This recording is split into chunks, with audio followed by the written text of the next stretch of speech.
So you think you know Chattanooga? These hidden gem neighborhoods just might surprise you. Whether you're dreaming of a family-friendly suburb, a quiet retreat with easy access to the city, we will uncover 5 incredible spots near Chattanooga. First up, Red Bank. This charming little town is a great way to stay close to Chattanooga without the big price tag. It's roughly 5 to 10 minutes from city center, and it's known for its affordability and its laid-back vibe. Red Bank is more of a community. There's not necessarily a city center as far as its own little community and shops and restaurants, even though they have some. Pretty much spins off of Chattanooga City Center as a whole. It seems to be a very big hotspot for relocation people. Lots of people are drawn there just because of the closeness to Chattanooga. Again, its affordability and the fact that it's just not an uptight city with lots of restrictions and guidelines. So prices there start in the high 200s, low 300s, and go probably as high as the 800 price range. Good mix of older homes and some new construction popping up. They just lifted a sewer moratorium, so some of the vacant lots in there that were adjacent to older homes, they have been putting some new homes on. So you will have some new homes mixed in with the old. So property tends to move rather quickly in the Red Bank area because relos do like this area and tend to focus on it. If it's an area that you are interested in, you may want to jump on it when you see something because they are moving rather quickly. Because it's such a popular location, this is an area that investors tend to focus on because the relos also like to rent before they buy. And it is a great place to downtown to where if it's single nurse, single executive, it's something they can afford. So investors do tend to focus on this area to obtain rental property. Next, we're heading to Collegedale and Apison area. This is one of the most family-friendly areas near Chattanooga. There's all sorts of welcoming neighborhoods and new suburbs that are popping up and a very good park system with a walkway at the city center. So it definitely attracts the families.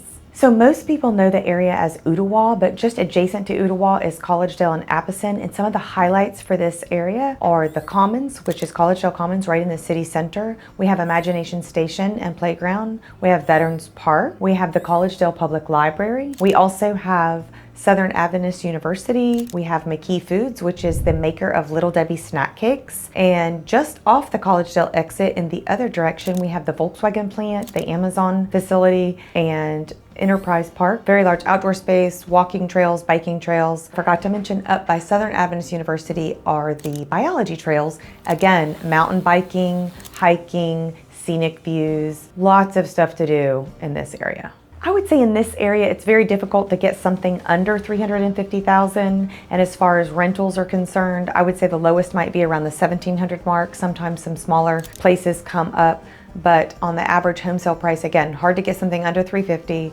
Average home sale price, mid 400s to 500s. And the sky is the limit on the sale price as far as how high as it goes. Out in Apison, you're gonna also find some larger plots of land with acreage, and Collegedale Apison as a whole, you're gonna see some homes that are a little bit higher in $1 million range and some even higher. So this area also has lots of shopping as far as grocery stores are concerned. There is a Publix over at the Ooltewah Apison side of town. We also have Publix Food City, Walmart on the Ooltewah side north. And then in Collegedale Center, there is a health food store called Village Market. It's a vegetarian, vegan-based store with lots of health food, vitamins, what have you. That's right on Southern Adventist University's campus. Also several pharmacies, food establishments, fast food. There's also some great local eateries in this area. Things like Raphael's, Los Potros Mexican, China Walk, Subway, all sorts of things. I would say the commute from this area to downtown would take you anywhere from 25 to 45 minutes, depending on time of day or night. Obviously, traffic is a big factor and time of day. Next, we'll talk about Soddy Daisy. Soddy Daisy is a very large and vast area, so you could be anywhere from 20 to 30 minutes from city center, downtown Chattanooga. Parts of Soddy Daisy are on the water of the Tennessee River, so if you are looking for a lakefront or waterfront property, Soddy Daisy might be an option for you. So the makeup of Soddy Daisy tends to be families that have just been there for years. They stay there, grow roots, expand their family there. Also, some young people are moving in that area that might want more acreage and get more bang for their buck. Also, some empty nesters. There's some really nice established neighborhoods that are at the higher end, and they are more of empty nesters that are purchasing in that area who want to be close to Chattanooga but don't necessarily need to do that daily drive. So they're not opposed to being 20 to 30 minutes outside. So the neat thing about Soddy Daisy is that you can actually find something in the mid 200s there that's very satisfying, and you could go up as high as $1 million or $2 million due to the fact that it is on the waterfront, because those properties get quite pricey. So for grocery shopping, Soddy Daisy does have a Walmart, and then also very close to Soddy Daisy is Hickson. Hickson has a mall. They have tons of restaurants, stores, and shopping. So you're just a hop, skip, and a jump away from there. Next, we're gonna jump over the state line of Tennessee into North Georgia. Ringgold is just a short drive from Chattanooga. It offers a quiet, small town lifestyle with a touch of historic charm. Ringgold has some great downtown shopping, cute little shops, wonderful furniture store, Cochran's one of my favorites. They also have a really good Mexican restaurant down there, some other cute places, mom and pop stores.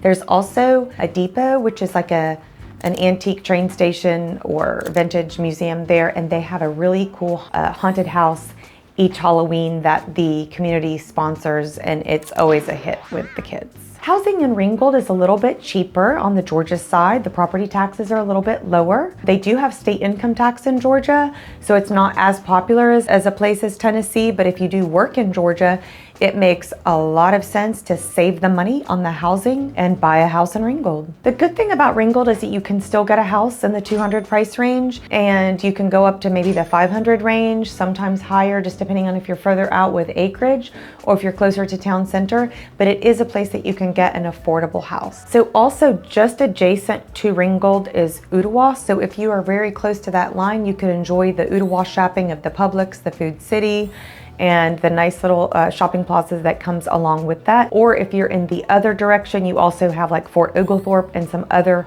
adjacent North Georgia cities that have larger shopping areas. In fact, actually the Costco that services Chattanooga is in Ringgold. That is the main large Costco that services all of Chattanooga, and it is located in Ringgold. The distance to downtown from Ringgold varies greatly because obviously if you live right off of I-75 in the Ringgold exit or on the East Ridge exit Ringgold side, you could be as close to 15 minutes to downtown.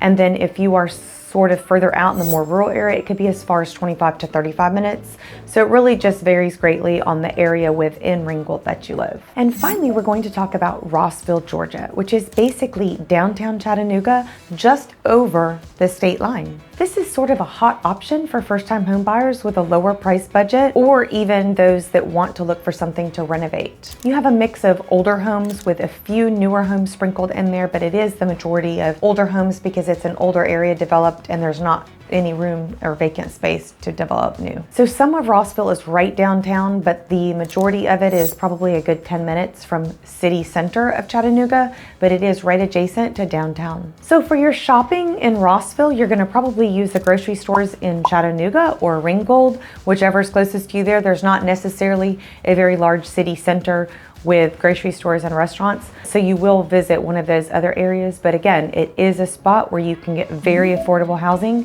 and that drive is not that far. So I would say in Rossville you could get something under 200,000. At one point in time you'd probably be able to get something under 100,000, but currently it's probably closer to the 200,000 mark. Very affordable, and there are some industrial areas. If you're looking for some business or warehouse space, there are some of those areas in the Rossville area as well. So there you have it, 5 hidden gem neighborhoods near Chattanooga. So which one caught your eye? Please let me know in the comments. And don't forget to reach out if you're thinking about moving to Chattanooga, because we've got you covered. Thanks for watching, and we'll see you in the next one.